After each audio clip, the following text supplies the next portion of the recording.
गेल्या 3 वर्षांपासून नगरसेवक नाहीत, लोकशाहीत लोकप्रतिनिधी नाहीत, शहरात वाढल्या समस्यांचा डोंगर।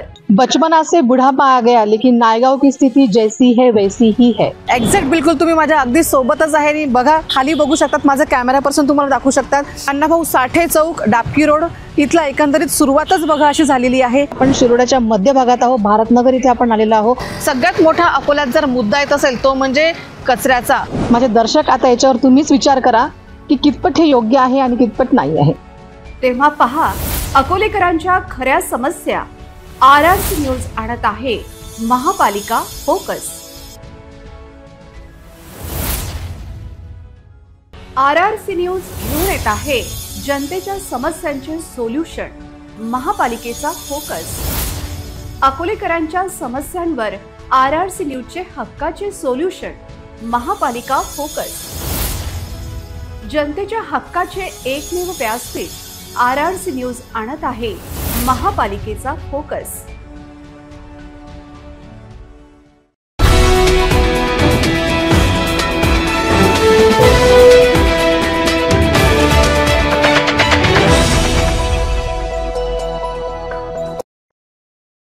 नमस्कार, मी नेहा। RRC नेटवर्कच्या लेटेस्ट बातमीपत्रात आपले स्वागत।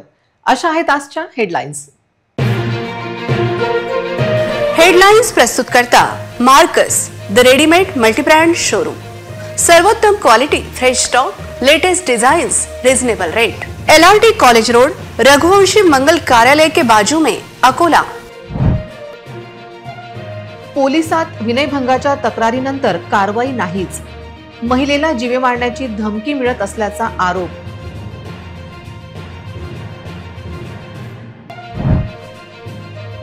वाशिमच्या भूमी अभिलेख उपअधीक्षय कार्यालय, अधिकारी कर्मचाऱ्यांची उशिरा एंट्री, जनता झाली त्रस्त। मोरणा नदीच्या पात्रावर हिरव्यागार जलकुंभीचे अतिक्रमण, नदीकाठच्या लोकांचे आरोग्य डासांमुळे झाले बाधित।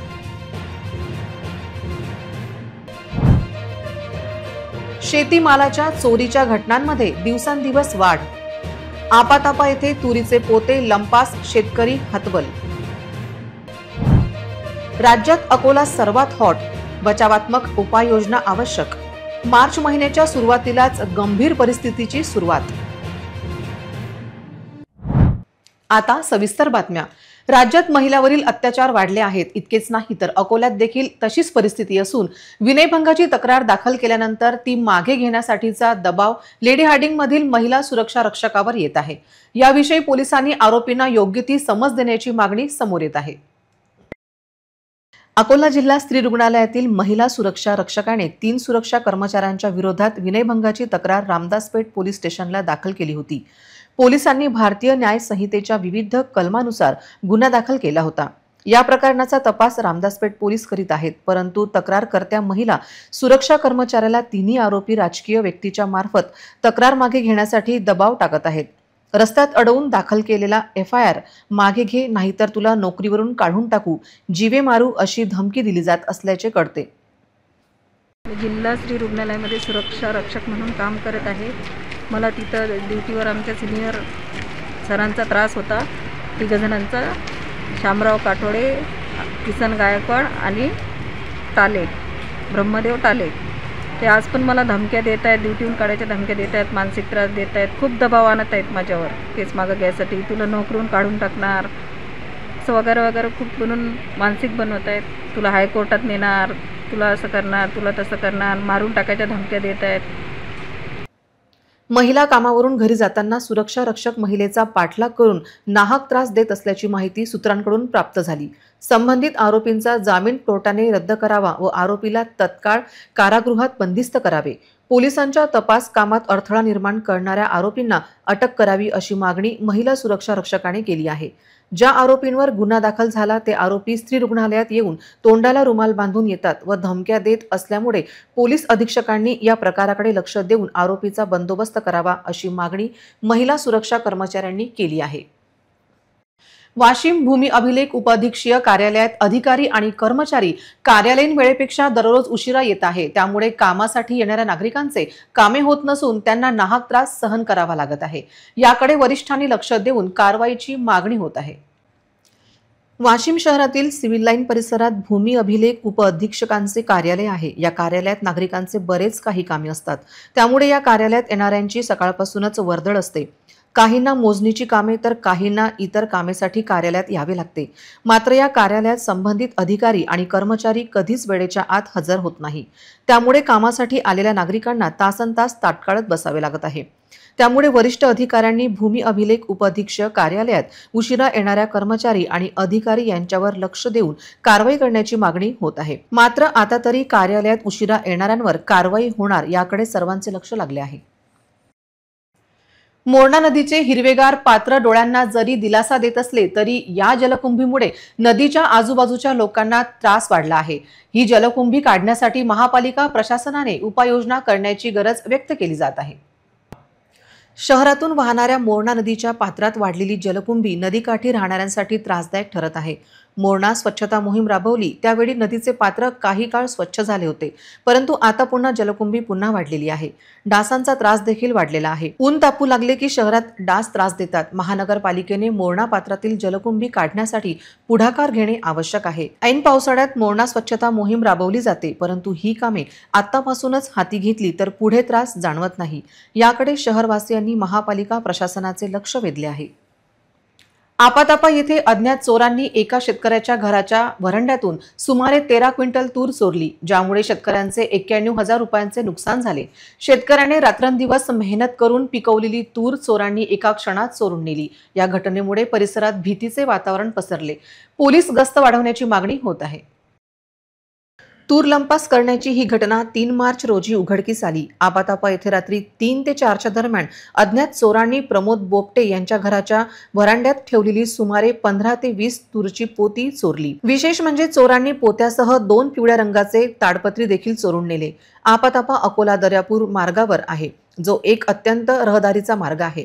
या मार्गावर नेहमीच ट्रक वाहने आणि प्रवाशांची मोठी वर्दळ असते। इतक्या व्यस्त परिसरात चोरीची ही घटना चोरांना कसलीही भीती नसल्याचे स्पष्ट करते।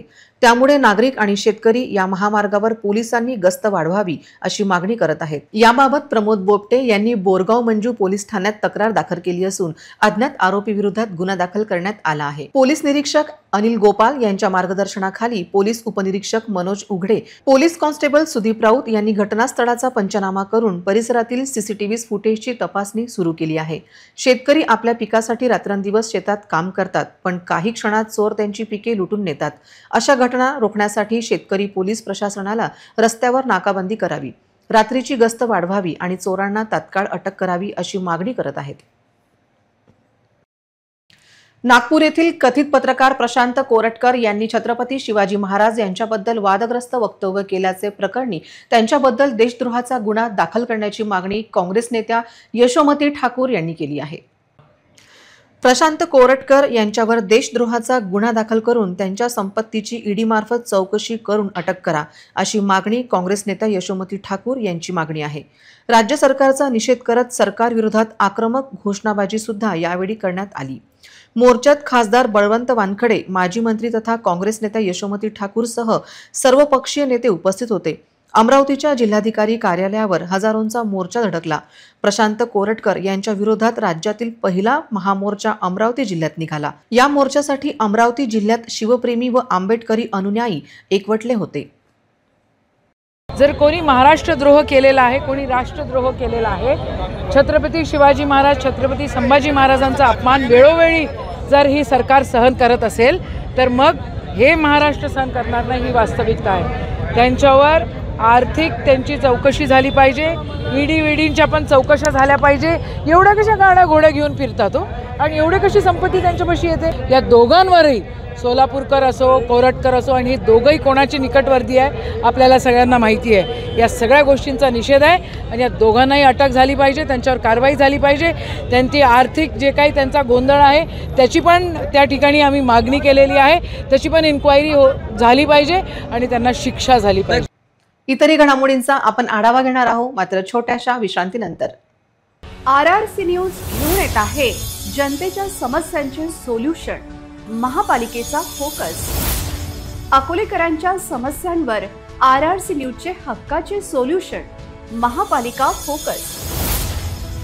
जनतेच्या हक्काचे एकमेव व्यासपीठ RRC न्यूज आणत आहे महापालिकेचा फोकस। विश्रांतीनंतर पुन्हा एकदा तुम्हा सर्वांचं हार्दिक स्वागत। संत वासुदेव महाराज यांच्या 108व्या जन्मोत्सव भाविकांद्वारे श्रद्धेने साजरा झाला। राज्यभरातील गुरुमाऊली वासुदेव महाराज यांच्या भक्तांच्या उपस्थितीमुळे संतनगरी अकोटला जणू पंढरपूरचे स्वरूप आले होते।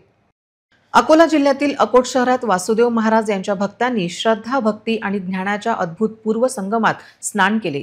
माऊलीच्या घोड्याच्या रिंगणात भक्तीचे रंग दिसले। अकोट शहर भव्य दिंडी सोहळ्याने दुमदुमले। श्री संत वासुदेव महाराज यांची 108वी जयंती भक्तिमय वातावरणात साजरी झाली। जन्मोत्सवानिमित्त गुरुमाऊलीच्या पालखी रथाची शहरातून मिरवणूक काढण्यात आली आणि वारकरी दिंडी सोहळ्याचे आयोजन करण्यात आले। ओम वासुदेव नमो नमः, पुंडलिक वरदे, हरी विठ्ठल, ज्ञानोबा तुकारामचा जयघोष आणि मृदंगांच्या तालावर नाचत गाजत हजारो भाविक दिंडी सोहळ्यात सहभागी झाले। विशेषतः घोड्यांचे गोलाकार रिंगण पाहण्यासाठी मोठ्या संख्येने भाविक उपस्थित होते। ड्रोनद्वारे घेतलेल्या या विहंगम दृश्यावर एक नजर टाकूया। अकोला जिल्ह्यातील एदलापूर शेतशिवारातील संत्रा गळतीचे भयावह दृश्य समोर आले आहे। या भागात संत्रा गळती होत आहे, परंतु ज्या बांधावर गाडी जाते तिथेच कृषी विभागाचे अधिकारी पोहोचतात, मात्र जिथे रस्ता नाही तिथला शेतकरी वंचित का, असा प्रश्न उपस्थित केला जात आहे। अकोला जिल्ह्यातील अकोट तालुक्यात संत्रा उत्पादक शेतकरी चिंतेत सापडला आहे। अकोट तालुक्यात संत्रा पिकावर देठसुकी रोगामुळे संत्रा पिकाला मोठी गळती सुरू झाली आहे। त्यामुळे शेतकऱ्यांना खर्च निघणे कठीण झाले आहे। या भागातील अनेक शेतकऱ्यांचे एकरी 65% पीक धोक्यात आले आहे। त्यामुळे शेतकऱ्यांच्या अडचणीत प्रचंड वाढ झाली आहे। दरम्यान मागील हंगामात या भागातील शेतकऱ्यांना हेक्टरी 15 लाखाचं उत्पन्न झालं होतं, मात्र यंदा देठसुकी रोगामुळे हेक्टरी 61,000 रुपयांचे संत्र्याचे उत्पन्न शेतकऱ्यांच्या हाती आले आहे। प्रत्येकी झाडातून 65% उत्पन्न वाया जात आहे। अकोट तालुक्यातील एदलापूर शेतशिवारातील संत्रा गळतीचे हे भयावह दृश्य सध्या पाहायला मिळत आहे। केवळ 35% उत्पन्न हाती येत असून त्याला भाव अपेक्षेप्रमाणे नसल्याचं शेतकरी सांगत आहेत। इतक्या गंभीर परिस्थितीत कृषी विभागाने पाठ फिरवल्याचा आरोप होत आहे। इतरही घडामोडींचा आपण आढावा घेणार आहोत, मात्र छोट्याशा विश्रांतीनंतर। ना दर महिन्यात रिचार्जची भानगड, ना डाटा पॅक संपण्याचं टेन्शन। आमच्या घरी आहे RRC ब्रॉडबँड कनेक्शन। तुम्ही घेतलाय काही वर्षाचा नवा प्लॅन?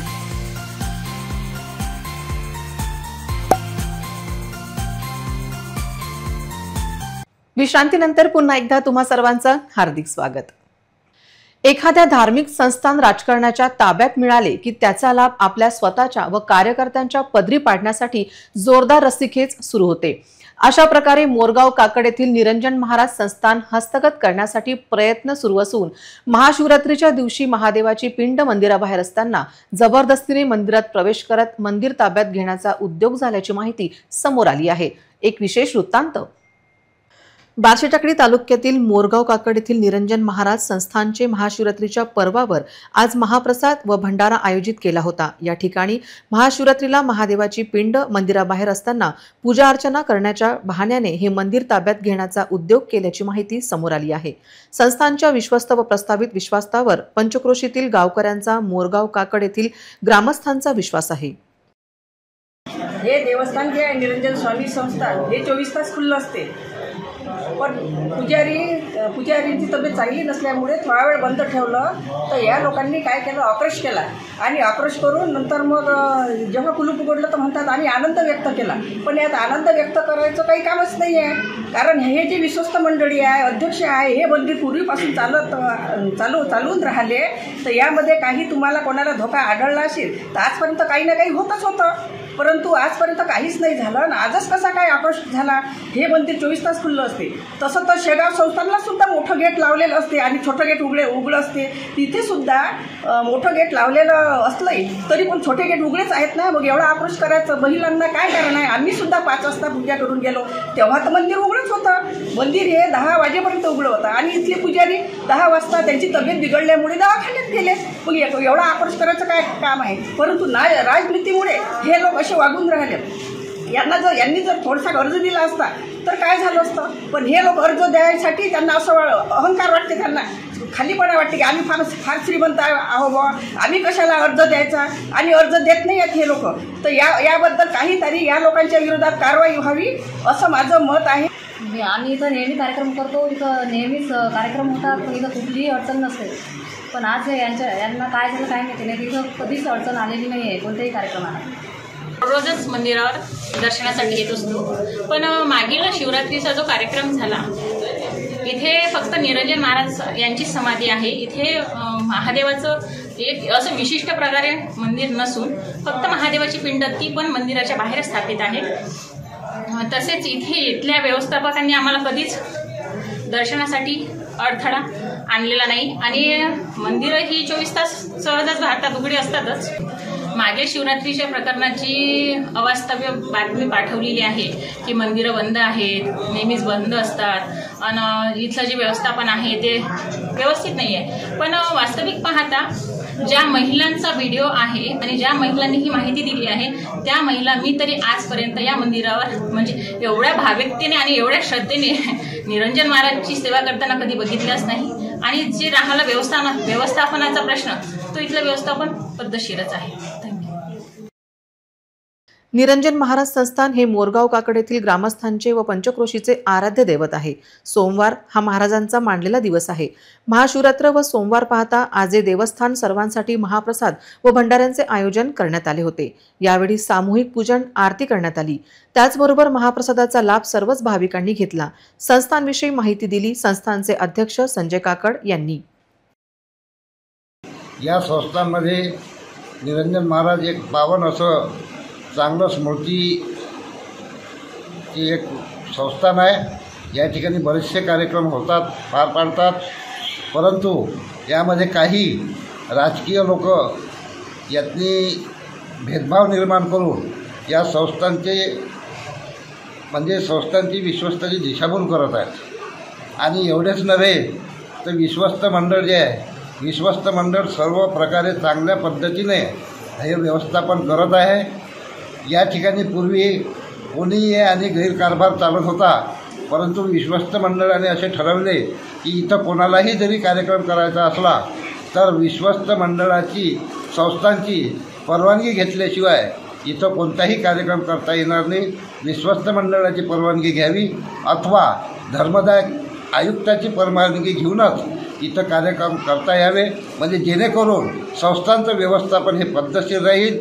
आणि त्यामुळे बऱ्याचशा लोकांना असं वाटते की आपण संस्थांमध्ये अर्ज दिला म्हणजे आपला कमीपणा होतो. त्यामुळे बरेचसे लोक या द्वेष भावनेने या संस्थांच्या इकडे पाहत आहेत. संस्थानचे अध्यक्ष संजय सुखदेव काकड 2015 पासून अध्यक्षपदाची धुरा सांभाळत आहे. गुलाबराव वाघ, संजय इंगोले आणि ज्योत्स्ना काकड या विश्वस्तांनी संस्थांची उत्तम देखभाल कायम ठेवली आहे. इतकेच नाही तर संस्थांचे आर्थिक उत्पन्न वाढवण्यासाठी मोलाची मदत केली आहे. संस्थांचे प्रस्तावित विश्वस्त योगेश रमेश वाघ, गजानन रामकृष्ण इंगोले आणि दत्तात्रय त्र्यंबक काकड यांच्या मार्फत देखील संस्थांच्या कार्यात विकासात मोठा हातभार लावत आहे. असे असताना काही विघ्नसंतोषी लोकांनी संस्थांच्या कामात हस्तक्षेप सुरू केला आहे. संस्थांच्या प्रामाणिक पदाधिकाऱ्यांना बदनाम करण्याचा काहींचा डाव आहे. इतकेच नाही तर काही राजकीय पक्षांच्या पदाधिकाऱ्यांनी संस्थान बळकाविण्याचा प्रयत्न सुरू केला आहे. त्यासाठी सामदाम दंडाचा वापर करत आहे. पण संस्थांच्या पदाधिकाऱ्यांना निरंजन महाराज यांचे आशीर्वाद असून त्यांनी श्री निरंजन महाराज यांच्या कायम सेवेत राहण्याचे वचन दिले आहे. या संस्थांची खूप मोठं महत्त्व आहे. या रम्य परिसरातील काटेपूर्णाच्या तीरावर हे संस्थान वसलेलं आहे. आणि मी पूर्वीपासून, आता माझं वय जवळपास 47 वर्षाचं आहे, मी पूर्वीपासून बघत आहो की या ठिकाणी धार्मिक कार्याला कोणालाही कुठेही अडचण नव्हती. आमचे सर्व कार्यक्रम आम्ही या ठिकाणी साजरा करतो, पण विश्वस्तांची परमिशन घेऊ या विश्वस्तांकडे आम्ही अर्ज देत असतो आणि ते आम्हाला भांडे गिंडे सर्व उपलब्ध करतात. आणि मंदिर कोणत्याही वेळेस आम्हाला बंद आढळलं नाही. आमच्या घरच्या बाया पण येतात, तिथं दर्शन घेतात, हे तिथं असं काहीही कुठलाही प्रकार इथं नाही आहे.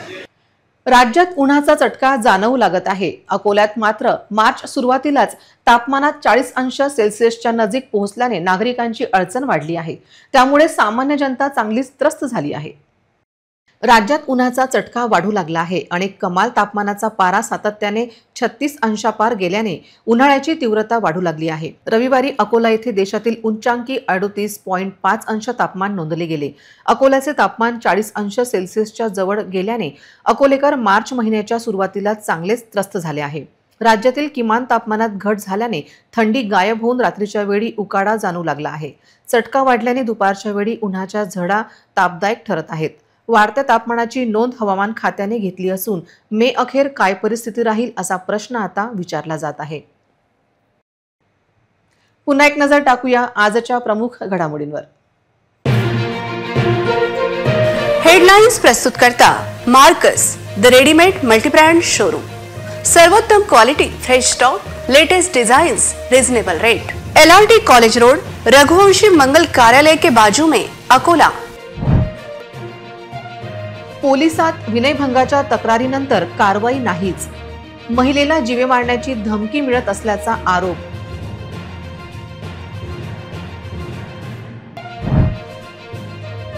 वाशिमच्या भूमी अभिलेख उपअधीक्षय कार्यालय, अधिकारी कर्मचाऱ्यांची उशिरा एंट्री, जनता झाली त्रस्त.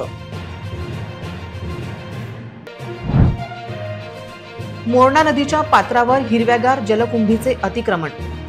नदीकाठच्या लोकांचे आरोग्य डासांमुळे झाले बाधित.